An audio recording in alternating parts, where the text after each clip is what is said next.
नमस्कार दोस्तों, आज हम बात करने वाले हैं चिनाब नदी के बारे में। और चिनाब नदी के बारे में सबसे पहले हम बात कर लेते हैं कि चिनाब नदी पर कई प्रकार की नदी घाटी परियोजनाएं चलाई जा रही हैं और उन नदी घाटी परियोजनाओं में से सलाल, दुलहस्ती और बगलीहार परियोजनाओं के लिए भारत और पाकिस्तान के मध्य समझौता हुआ है कि भारत इन परियोजनाओं के लिए केवल और केवल इस चिनाब नदी के जल का इस्तेमाल कर सकता है।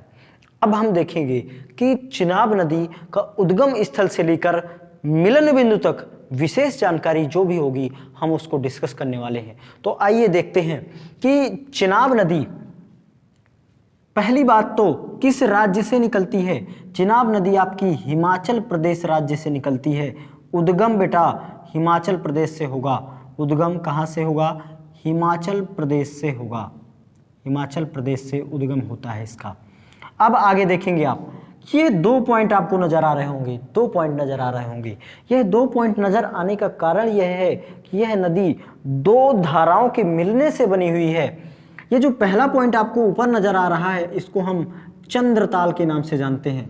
चंद्रताल के नाम से जानते हैं। तो एक नदी निकलती है चंद्रताल के नाम से, जिसे हम चंद्र नदी कहते हैं, चंद्र नदी कहते हैं। दूसरी बात आप देखेंगे कि जो दूसरा पॉइंट है वो आपका सूर्यताल के नाम से जाना जाता है।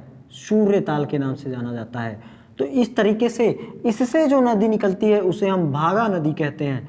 तो इन दोनों नदियां जो भी होंगी, चंद्र और भागा, ये एक स्थान पर मिलेंगी और इस स्थान को नाम तांदी कहते हैं बेटा। इस स्थान का नाम तांदी है और इस तांदी नामक स्थान पर यह 2 धाराएं आपस में मिल जाती हैं। इसके बाद ये कंबाइंड नेम का यूज करती हैं, जिसे आप चंद्रभागा रिवर कहते हो। तो यह जब तक हिमाचल प्रदेश में बहेगी इस मिलन बिंदु से यहाँ तक, तो इसको हम चंद्रभागा नदी के नाम से जानेंगे बेटा। चंद्रभागा नदी के नाम से जानेंगे। इसका बहाव किस ओर है? तो इसका बहाव है नॉर्थ वेस्ट की ओर।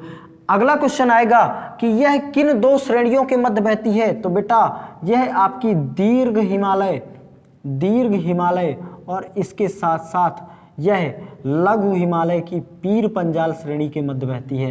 लघु हिमालय की पीर पंजाल श्रेणी के मध्य बहती है। पीर पंजाल श्रेणी के मध्य बहती है। आगे देखेंगे कि यह नदी यहां से प्रवेश करके जम्मू कश्मीर क्षेत्र में आ जाती है। जम्मू कश्मीर क्षेत्र में, और किश्तवाड़ जिले से, यह आपका किश्तवाड़ जिला है, किश्तवाड़ जिला, और यहाँ से यू टर्न लेती हुई, ये देखिए आप, यहाँ से मुड़ गई है नदी और इसके बाद यह आकर यहाँ पर पाकिस्तानी क्षेत्र में प्रवेश करती है। पाकिस्तानी क्षेत्र में प्रवेश करती है। इस स्थान को हम अखनूर के नाम से जानते हैं बेटा। अखनूर के नाम से जानते हैं इस स्थान को। अखनूर के निकट यह पाकिस्तान में प्रवेश करती है। अखनूर के निकट पाकिस्तान में प्रवेश करती है। तो इस तरीके से हम और क्या जानेंगे, हमारे लिए और क्या डिटेल इंपॉर्टेंट रहेगी कि यह नदी हिमाचल प्रदेश की जल की मात्रा की दृष्टि से सबसे बड़ी नदी है। आगे देखेंगे हम लोग कि यह नदी जो तीव्र मोड़ बना रही है, यह जो तीव्र मोड़ बना रही है, इसी को आप गार्ज के नाम से जानते हो बेटा। और यह गार्ज जिस रेंज पर बना रही होगी उसे आप पीर पंजाल रेंज कहोगे। यानी पीर पंजाल रेंज पर एक गार्ज का निर्माण भी करती है। पीर पंजाल रेंज पर एक गार्ज बनाती है, गार्ज बनाती है। और इसके बाद यह सियासी जिले से प्रवेश करती हुई, सियासी जिले से प्रवेश करती हुई आगे जाकर किस नदी में मिलेगी? तो यह आपकी सतलज नदी में मिलेगी बेटा। यहाँ से यह धारा स्टार्ट हुई है, यहाँ पे आके इसमें झेलम भी मिल गई है, यहाँ पर आकर इसमें रावी भी मिल गई है, लेकिन यह पूरी की पूरी धारा ही चिनाब के नाम से जानी जाती है। जितनी भी धारा होगी इसे आप चिनाब नदी के नाम से जानेंगे। तो यानी चिनाब नदी जाकर मिल जाती है सतलज नदी में। तो यह मिलती किस नदी में है? सतलज नदी में मिलती है। सतलज नदी में मिल जाती है। तो इस तरीके से हमने इस नदी को जान लिया है, चिनाब नदी को जान लिया है। जब किसी पहाड़ी क्षेत्र में कोई वी शेप्ड वैली, कोई ऐसी वी शेप्ड वैली है, वी शेप्ड वैली, इसका तल जो है वो कुछ ज़्यादा ही चौड़ा हो जाए, ज़्यादा ही चौड़ा हो जाए और कुछ ऐसी आकृति का निर्माण हो तो इस आकृति को हम गार्ज कहते हैं, गार्ज कहते हैं। यानी तल ज़्यादा चौड़ा हो जाना, इसी को हम गार्ज कहेंगे बेटा।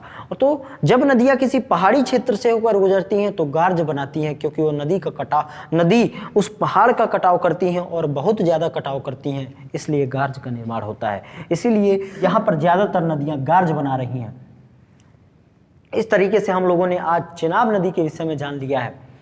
आगे हम आने वाली इन सभी शाखाओं के बारे में जानेंगे।